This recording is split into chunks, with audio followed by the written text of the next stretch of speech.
All right, rolling. Welcome back to the channel. I wanted to share this S15 Silvia with you all.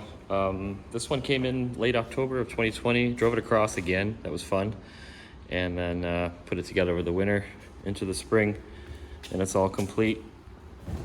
WV2 gray again. It's diamond gray metallic, I think. Anyhow, like others, this was a Spec S base car. This one was actually an auto, so it's had an MT swap. Fitted the Nismo RS420 cover and disc, and then a lightweight flywheel by Fidenza. So it's super rev happy right now. Anyhow, yeah, so this was an auto to 5-speed and also a conversion car. Got a little bit more into this engine than the others in the past in terms of machining and whatnot. Ugh.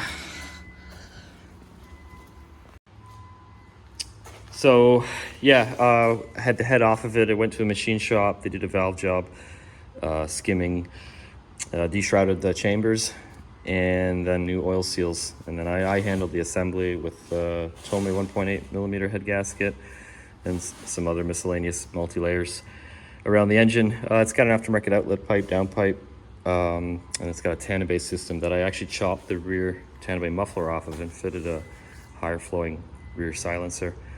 But pretty tidy up front. Yeah, just an Apex air cleaner. I've even reintroduced the side mount intercooler. So really stock looking, you know. I had to do a little rewire here to get the daytime running lamps going and for key on, and that's pretty much it. We'll fire it up. Okay, neutral. Yeah, so inside it's got a boost gauge, and then I put an exhaust temperature gauge there just to monitor for wide open throttle. Our fuel's very unpredictable. So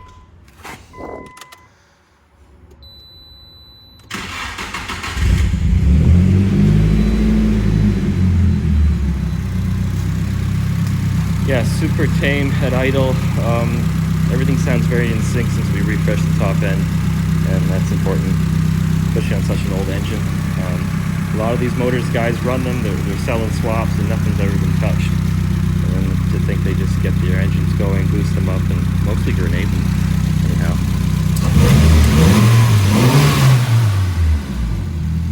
Yeah, so it's got the factory side mount, it's got a T28, and I've got the factory recirc valve stuff down there all plumbed up. And yeah, it turned out really good.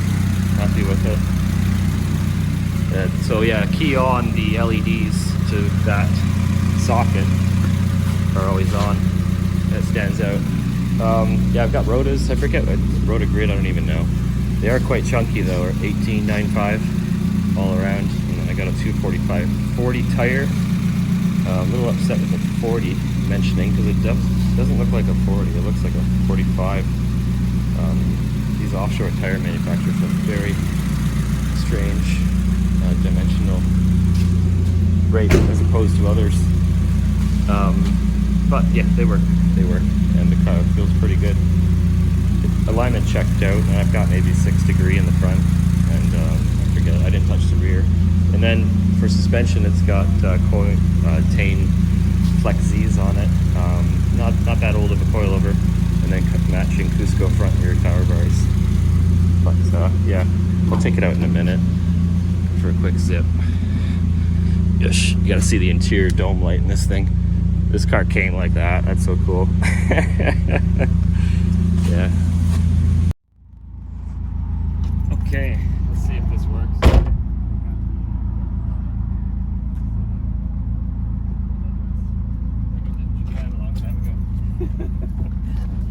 You guys have no idea how many times the camera would fall out when I stuffed it in that location. Hopefully this one won't fall out. Alright, not a long drive. It's quite warm out today though. We're up to like 26 degrees Celsius. Alright, we're hanging in there.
Fresh